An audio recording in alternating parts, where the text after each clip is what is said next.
ارشاد فرمایا مدنی کریم صلی اللہ تعالی علیہ وسلم نے اور لوگوں کفر اور اسلام کے درمیان میں فرق کرنے والی چیز نماز ہے. ارشاد فرمایا مدنی کریم صلی اللہ تعالی علیہ وسلم نے جو آدمی نماز نہیں پڑھتا قیامت کے دن حامان، قارون، فرعون، شداد جیسے کافروں کے ساتھ ان کی صف میں کھڑا ہوگا. گناہگار مسلمانوں میں بھی کھڑا ہونے کی اجازت نہ ملے گی، سیاکار مسلمانوں میں بھی کھڑا ہونے کی اجازت نہیں ملے گی. کھلم کھلا کافروں کے درمیان میں ان کی جماعت میں کھڑا کیا جائے گا. ارشاد فرمایا مدنی کریم صلی اللہ تعالی علیہ وسلم نے جو 5 وقت کی نماز ادا نہیں کرتا اللہ تعالیٰ بھی بری ہے، میں کالی کملی والا صلی اللہ علیہ وسلم بھی بری ہوں، اس کا جو حال بنے مجھ سے کوئی تعلق نہیں.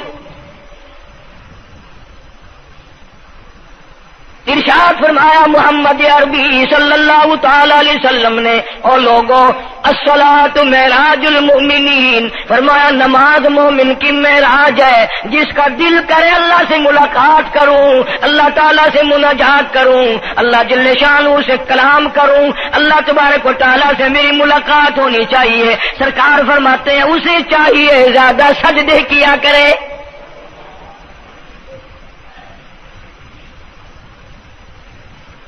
ارشاد فرمایا محمد کریم صلی اللہ تعالی علیہ وسلم نے او لوگوں میں اپنی امت کے لیے صحابہ کرام نے عرض کیا یا رسول اللہ صلی اللہ علیہ وسلم اتنی قیامت تک کی ساری دنیا موجود ہوگی، آدم علیہ السلام کی امت موجود ہے، نوح علیہ السلام کی امت موجود ہے، ابراہیم علیہ السلام کی امت موجود ہے، موسیٰ علیہ السلام کی امت موجود ہے، 1,24,000 انبیاء کرام کی امت موجود ہے. آپ اپنی امت کے لوگوں کو اتنی بڑے مجمع میں کیسے پہچانیں گے؟ آپ صلی اللہ تعالی علیہ وسلم نے فرمایا قیامت کے دن میری امت کے وضو کے اعضاء یعنی منہ اور ہاتھ اور پیر، وضو کے اعضاء جو وضو میں دھوئے جاتے ہیں، حضور فرماتے ہیں قیامت کے دن چاند کی طرح چمکیں گے. میں پہچان جاؤں گا یہ میرا امتی ہے، یہ میرا امتی ہے، یہ میرا امتی ہے. ارشاد فرمایا مدنی کریم صلی اللہ تعالی علیہ وسلم نے جو لوگ نماز نہیں پڑھتے قیامت کے دن ان کے چہرے پہ 3 سطریں لکھی ہوں گی، ماتھے پہ 3 لفظ لکھے ہوں گے. پہلا لفظ فرمایا آواز لفظ لکھے ہوں گے ھذا کافر، یہ کافر ہے، مسلمان نہیں ہے. چاہے وہ مسلمانوں کی برادری میں شامل ہوتا ہو، مسلمانوں کے اندر اس کا رہن سہن ہو، لیکن آقا کے فرمان کے مطابق حضور نے فرمایا وہ کبھی بھی مسلمان نہیں رہ سکتا، مسلمان بن کے مر نہیں سکتا. پہلی سطر اس کے ماتھے پہ لکھی ہوئی ہوگی یہ کافر ہے. دوسری سطر اس کے ماتھے پہ لکھی ہوگی یہ خدا کے غضب کا حقدار ہے. تیسری سطر ماتھے پہ لکھی ہوگی اللہ کے حق کو ضائع کرنے والا ہے.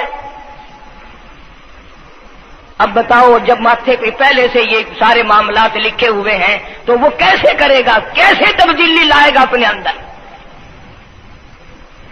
ارشاد فرمایا محمد عربی صلی اللہ تعالی علیہ وسلم نے مردوں، عورتوں، بادشاہوں، فقیروں، امیروں، غریبوں، مزدوروں، کوئی بھی ہو، قیامت کے دن اللہ پاک جل شانہ کی طرف سے اعلان ہوگا ساری مخلوق سجدہ کرے،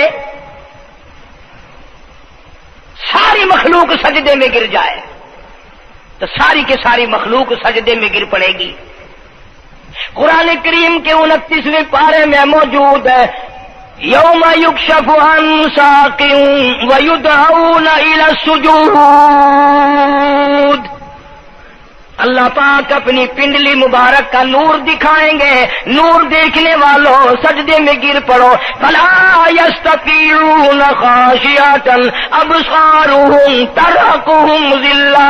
کچھ لوگ ایسے ہوں گے قرآن کہتا ہے ان کی کمر میں لوہا ٹھوک دیا جائے گا. جھکنے نہیں پائیں گے، پتہ چل جائے گا یہ ہے وہ اللہ جل شانہ کے 5 وقت کے باغی۔ تھانے دار اگر تھانے میں بلائے اور سپاہی جا کر کے یہ کہہ دے کہ جس کو پکڑنے کے لیے بلانے کے لیے آپ نے بھیجا ہے وہ تو یہ کہہ رہا جا میں نہیں آتا ہوں۔ سول جج کی عدالت سے نوٹس آئے اور وہ کہہ دے کہ میں نہیں آتا ہوں، سیشن جج کی عدالت سے اطلاع ہے کہ پیش ہو جاؤ اور وہ کہے میں پیش نہیں ہوتا، اگر دنیا کی حکومتیں اشتہاری مجرم قرار دے کر گولی مار دیتی ہیں، ارے جو 5 وقت اللہ بلائے اور نہ آئے وہ اب بھی اشتہاری مجرم نہیں بنا؟ 5 وقت ایک وقت میں کئی جگہ سے آواز آتی ہے، اور یاد رکھو یہ جو لاؤڈ اسپیکر لگا ہے یہ فائدے میں نہیں، قیامت کے دن اس کا بڑا نقصان ہوگا۔ جتنی زیادہ اذان سنتے ہو اور مسجد میں نہیں جاتے اتنا ہی ڈبل گناہ ہو رہا ہے۔ صبح کے وقت میں ہر چیز اٹھتی ہے، چرندے پرندے چھوٹی موٹی تمام مخلوق اللہ کا نام لیتی ہے، اور یہ مسلمان سوئے پڑے ہیں، آدھی رات تک گانے بجانے میں مشغول رہتے ہیں۔ صبح کو حدیث پاک میں آتا ہے، قرآن کریم میں بھی ہے کہ درختوں کے پتے بھی اللہ کا نام لیتے ہیں، پتھروں کے کنکر بھی اللہ کا نام لیتے ہیں، زمین آسمان کے درمیان میں سمندر کا قطرہ قطرہ اللہ کا نام لیتا ہے، دریا کا قطرہ قطرہ اپنے اللہ کو یاد کرتا ہے، اور یہ بدبخت نوجوان صبح کے وقت سویا ہوا ہے۔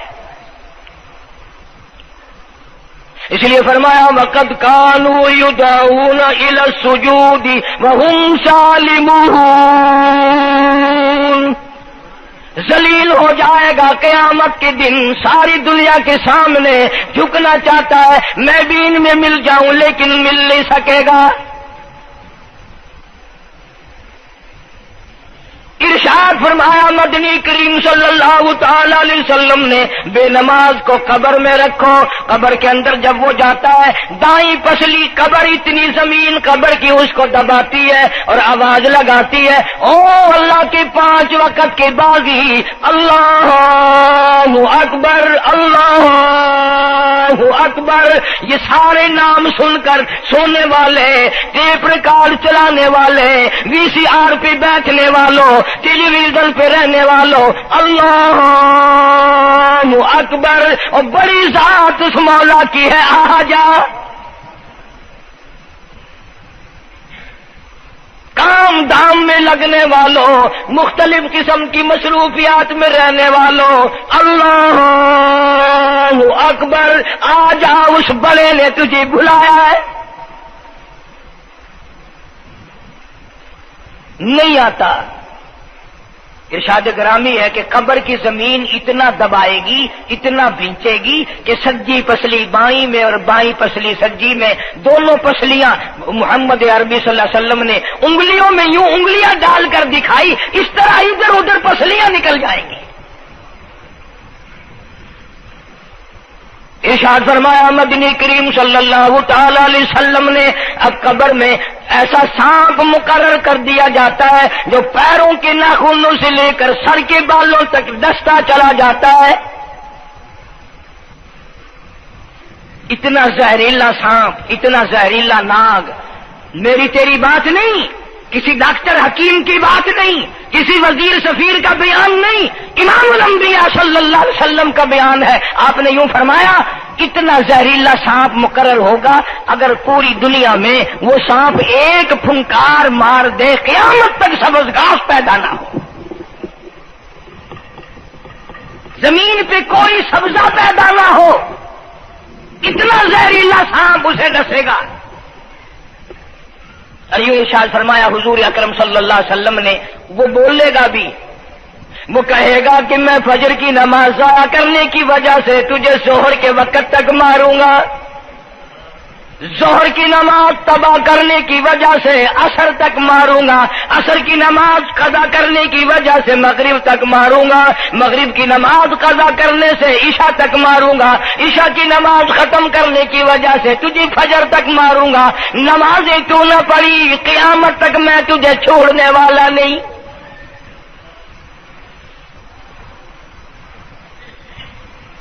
کتنی سخت وعید ہے، کس قدر اللہ سبحانہ و تعالی نے اور نبی پاک صلی اللہ علیہ وسلم نے ہمیں ڈانٹ دی ہے کہ میرے دروازے پہ آؤ اور میرا نام لو، تمہاری مشکلیں حل کروں گا، تمہاری پریشانیاں دور کروں گا، تمہاری تلخیوں کو راحتوں سے بدل دوں گا، اور تم میرے دروازے پہ آ کے سر پر جھکا۔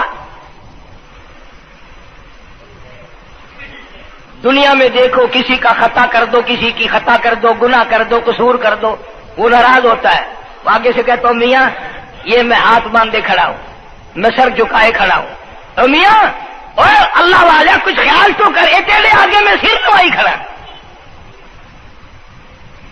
جو چاہے کر، جو چاہے کر سزا دے، اے میں سر نوائی پہ ہاں، بے شک تیرا ہاتھ ہوئے، تیرا کھلا ہوئے، میرا سر ہوئے، میں تیار ہاں۔ بھائی لوگ بھی ان کو آخ دن وہ بھی آدھا او میاں سر نوائی کھڑا ہوں بس کچا ہوں معاف کر دے، اور میں کہتا ہوں تو سارا دن گناہ کرتا ہے، سارا دن اپنی آخرت کو برباد کرتا ہے، نماز کا سجدہ کر، اللہ فرماتے ہیں تو سجدے میں جب سبحان ربی الاعلیٰ کہتا ہے مجھے شرم آتی ہے کہ تیرا سر اٹھ جائے اور تیرے گناہ معاف نہ ہو۔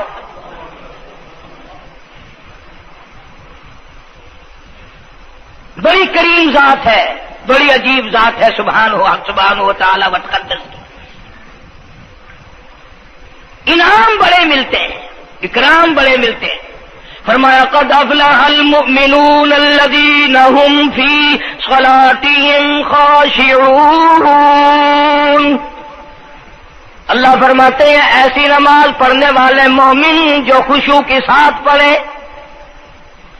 نماز پڑھیں، اللہ سے مناجات کریں، اللہ سبحانہ و تعالی سے اپنی مرادیں مانگیں۔ یوں جب ہاتھ اٹھائے جاتے ہیں اللہ اکبر تکبیر اولا کہتے وقت، اس وقت یہ خیال ہونا چاہیے کہ میں نے یوں ساری دنیا اپنے پیچھے پھینک دی، اب میری دنیا نہیں، میں دنیا کا نہیں۔ جب یہ حالات اپنے سامنے رکھ کر نماز پڑھے گا تو نماز میں علیحدہ لطف آئے گا، علیحدہ لذت آئے گی، علیحدہ سرور آئے گا۔ سیدنا علی مرتضی رضی اللہ تعالی عنہ کی ران میں تیر لگ گیا، جنگ میں، لڑائی میں، جہاد فی سبیل اللہ میں، وہ نکالنے لگے تو حضرت علی نے فرمایا بڑی تکلیف ہو رہی ہے، انہوں نے کہا جی پھر آخر نکالنا تو ہے، کیا کریں ہم، نکالنا تو پڑے گا۔ فرمایا میں ترکیب بتاتا ہوں، میں نماز کی نیت باندھ لوں گا، جب میں اللہ کے قرآن کی تلاوت شروع کر دوں چاہے تم میری ساری جان کی بوٹی بوٹی کر دینا مجھے پتہ ہی نہیں چلے گا۔ چنانچہ ایسا ہی کیا گیا، اور چلو ایسی نماز تو ہمارے پاس بننی پڑتی، سر تو جھکا ہے آدمی، آج کا غریب، آج کا مزدور بہت پیچھے نکل گیا۔ حدیث پاک میں آتا ہے بدل اسلام غریبا، اسلام غریبوں میں آیا اور غریبوں میں رہے گا، قیامت کے دن اسلام غریبوں میں سے اٹھے گا۔ لیکن آج حال یہ ہے کہ کوٹھیوں والے، بنگلوں والے نماز پڑھ رہے ہیں، کوٹھیوں میں مصلے ہیں، جماعت میں رل رہے ہیں، اور جتنے یہ عام مزدور غریب لوگ ہیں یہ مسجد کے نیڑے نہیں آتے۔ خسرت دنیا والآخرہ، دنیا میں بھی ننگے منگے، ہائے ہائے، آخرت میں بھی بربادی۔